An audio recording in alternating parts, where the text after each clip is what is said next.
Dude,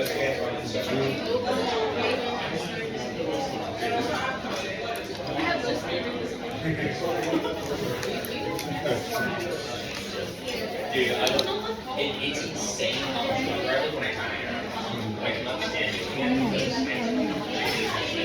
This Cái này mình biết không có giờ mình làm cái không có giờ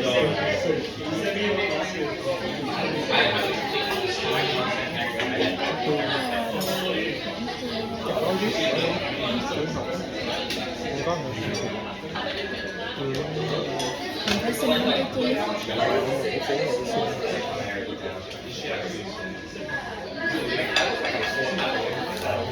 Tức là tôi bị lọc. Em xin cái chi. Ủa, có bình thường.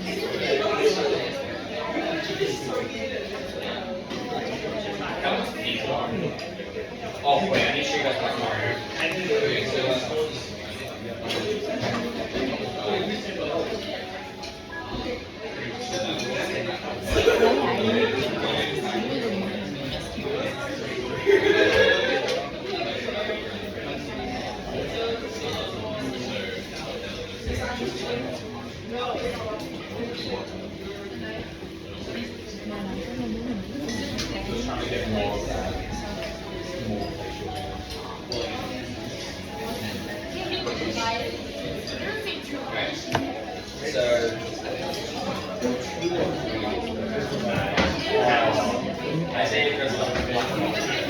Can I have some pickled ginger? Ginger, yeah.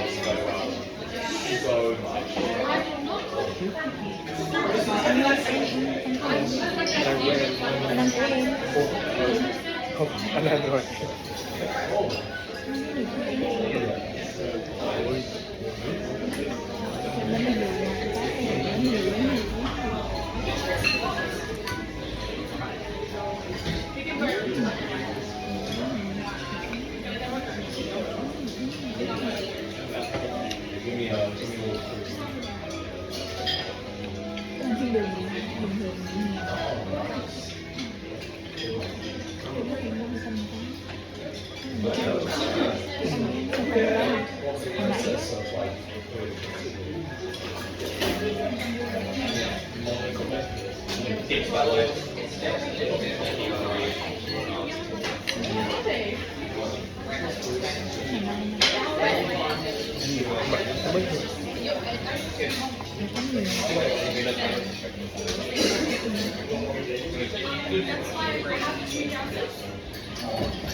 Nên mình có ốm này.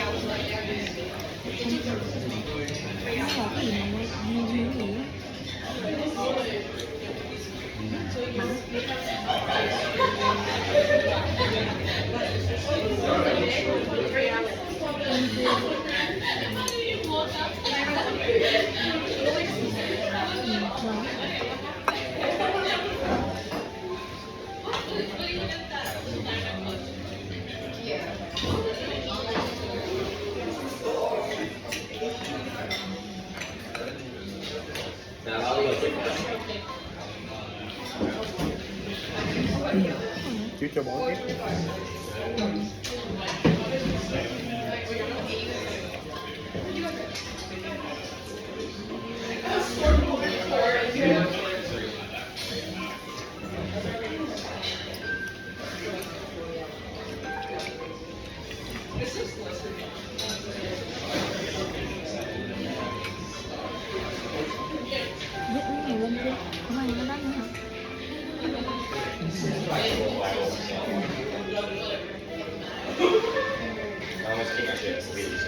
Anh biết nào? Người ăn bánh xèo bỏ cái người ăn ngon. Còn nãy giờ anh không nói ăn cái gì cho người ta biết. Giờ làm tiếng. Giờ làm tiếng luôn hả? Con làm tiếng rồi. Con làm tiếng nữa thôi.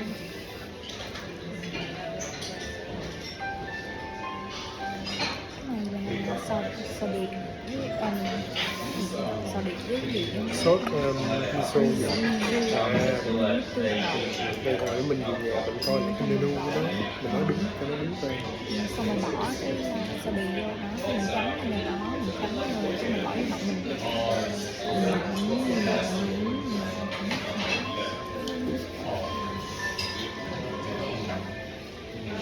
I'll be going.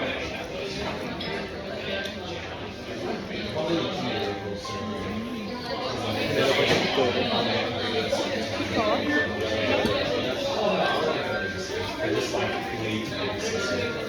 Cái màu hồng là người ta bỏ cái lá cái tô vô.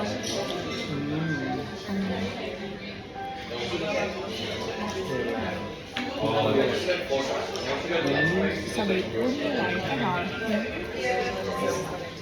trời ơi Nó cho gì trơn.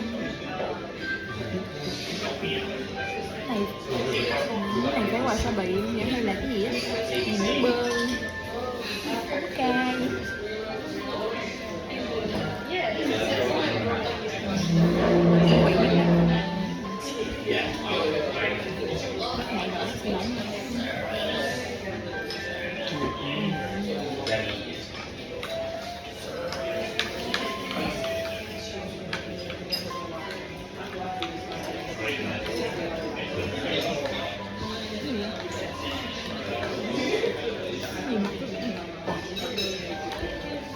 người thẳng lưng ở Nó ngon quá. Thằng kia ăn gì? cơm bột Cái chiều đi chơi mà ăn gì ăn dữ. Mà ăn hồi mấy giờ 3 giờ mà giờ 7 giờ mấy rồi.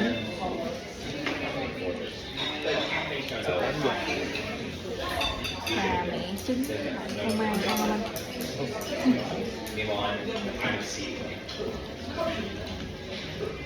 Nó ngọt ngây cũng có cái gì chiên chiên mà nó phải cái này đó đó. Không phải nó công chiên ra lại mắm vốn người ta đánh giá mình ăn đại.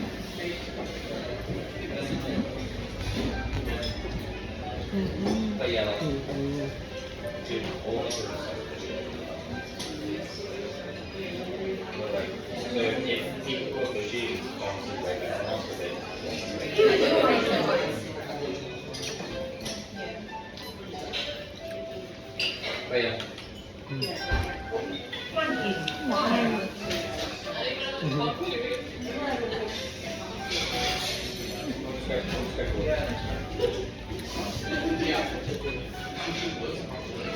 còn bây giờ ăn bánh cát xếp gì Còn bụng nó mà ăn. đi kèm Ăn dữ hả? đi lại cái mình cái đặc sản mình còn hai lít trên nữa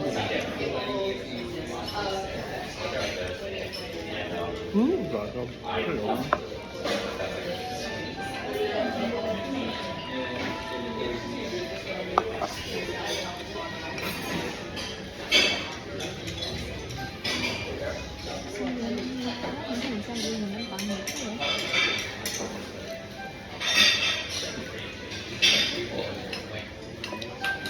cái súp nó mặn hay vậy đó không mặn.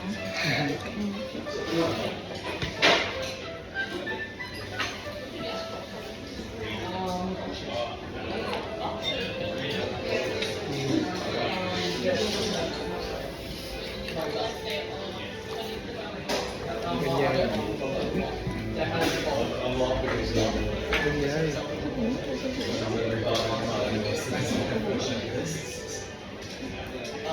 cái súp miso ngon cái tập làm súp miso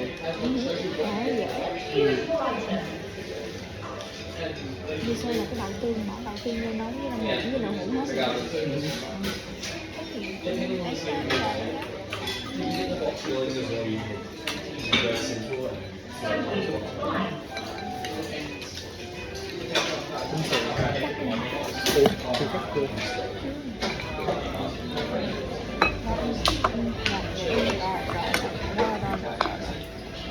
cái gì đấy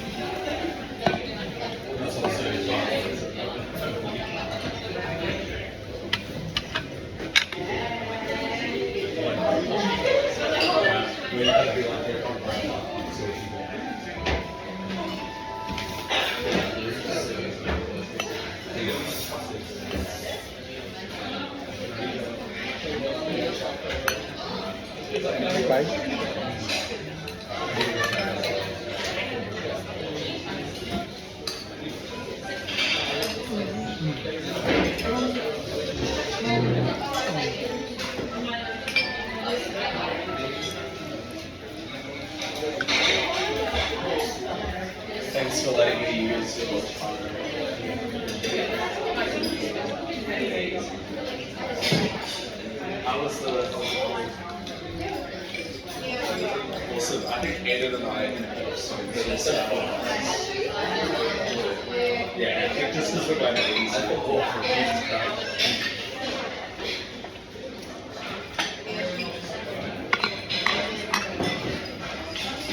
Không biết mình mà đi Nhật chắc chắn tình yêu nhiều nhất. Không nhiều khi khỏi muốn khách sạn cũng được, Ngủ sao? ngủ ngoài đường. Tối ngủ trước cửa tiệm. Đã tiếng sáng đi ăn luôn.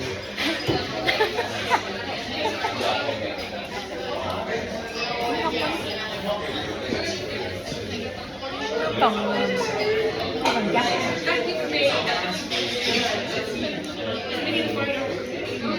ngon, mà nó dài hơn chút nữa thì ngon hơn. Còn mình để lâu quá.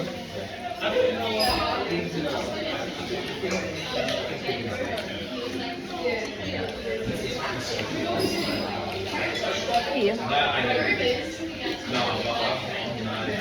Thì ý gì?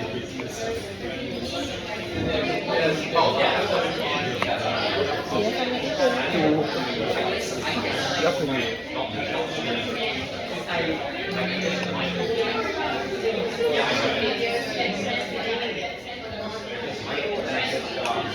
Thịt trứng ngựa hả có đủ. Ăn bánh xèo Nhật Bản mà mình lấy dao cắt.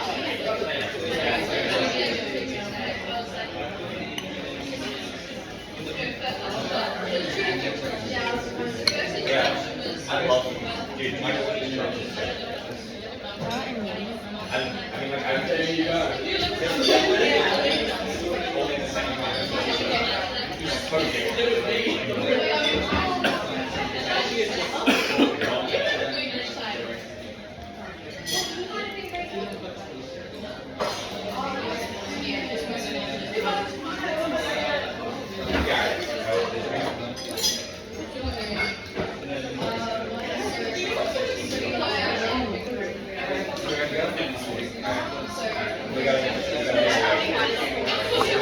Nó là quần ta cho bột với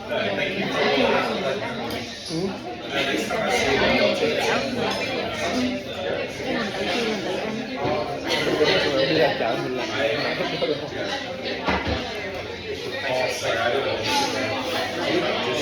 người ta cho rau đổ vô, không đổ thịt vô, không đổ bột vô, trong muốn ăn sốt như tự xịt.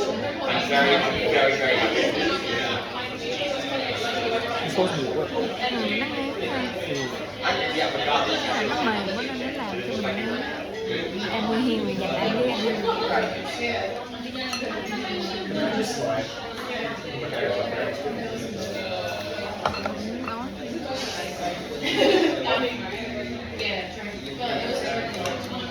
Alright. You know, Sarah, the ABC.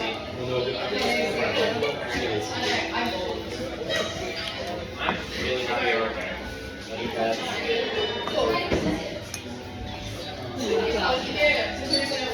Ở bên kia đang có một cuộc chia tay đầy nước mắt. Yeah, I know. Launch is. Yeah, my mom actually got me Facebook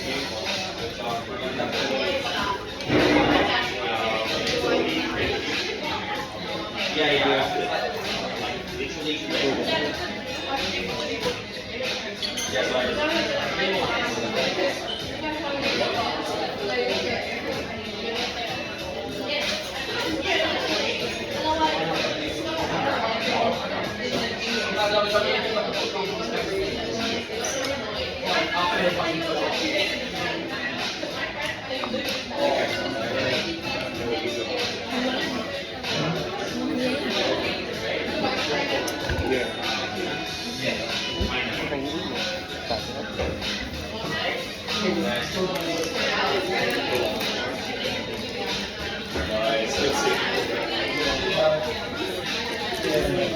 Yeah, Cái tay của mình tới đây.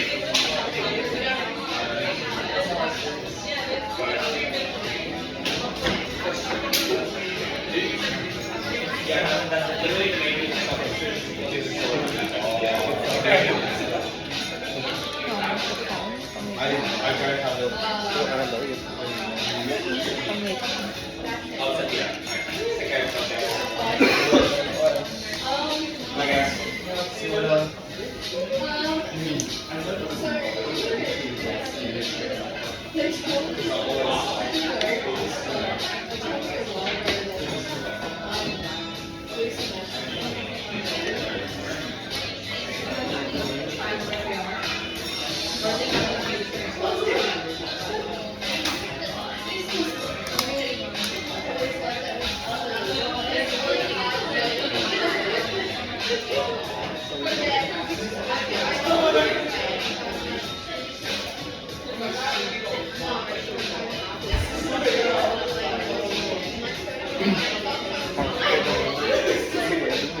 Thôi quá trời.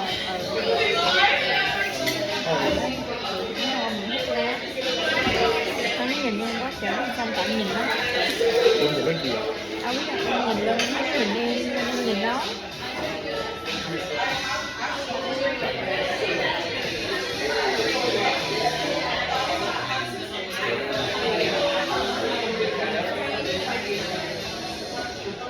Ủa đi về nhà xong rồi chị vợ ngồi đủ vậy? Em sẽ cho đẹp.